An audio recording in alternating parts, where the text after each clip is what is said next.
இந்த டாக்டரின், இந்த வேத வசனம், இந்த சத்தியம் எந்த அளவுக்கு உள்ள போதோ அந்த அளவுக்கு இங்க இருந்து அவுட்புட் வெளியே வரும். ஆமென். ஆண்டவர் சத்தியத்தை சும்மா கொடுக்கலங்க. வேத வசனத்தை உங்களுக்கு சும்மா கொடுக்கல. உங்களுக்கு விசுவாசம் வளரணும்னா இந்த சத்திய வேத வசனம் உங்களுக்குள்ள போயிட்டுக்கிட்டே இருக்கணும். ஆமென். அதான் நம்மளுக்கு அப்போஸ்தல உபதேசத்திலே அவங்க உறுதியா தரித்திருந்தாங்க. எல்லாத்தையும் கேட்டுக்கிட்டு எல்லாத்தையும் இவங்க சொல்றாங்க அவங்க சொல்றாங்க எல்லாத்தையும் கேட்டுக்கிட்டு கூடாது. வசனத்தை நீங்க உள்ள கொண்டு போய்கிட்டே இருக்கணும்.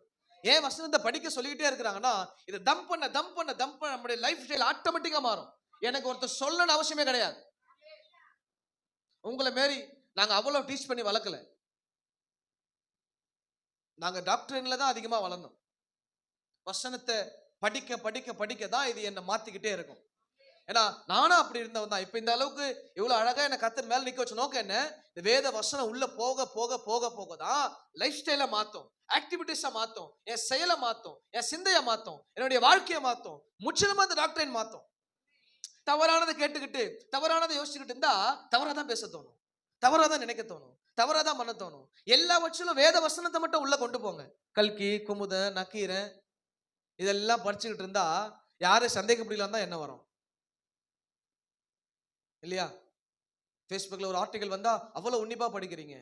இதே வேத வசனத்துல எத்தனை ஆர்டிகல்ஸ் இருக்கு, அதை எடுத்து படிக்கலாமே. அல்லேலூயா, கர்த்தருக்கு மகிமை உண்டாகட்டும். இந்த வேத வசனம் தாங்க நமக்கு நம்ம வாழ்க்கையை மாற்றுறது கர்த்தர் கொடுத்த பெரிய வழி. நீங்கள் ஒவ்வொரு வார்த்தையும் விசுவாசம் உள்ளவர்களா படிங்க. ஃபர்ஸ்ட் பைபிளை ரீட் பண்ணிக்கிட்டே வாங்க. ஒவ்வொரு வார்த்தைகள் வாக்குத்தத்தங்கள் வரும், விசுவாசிங்க.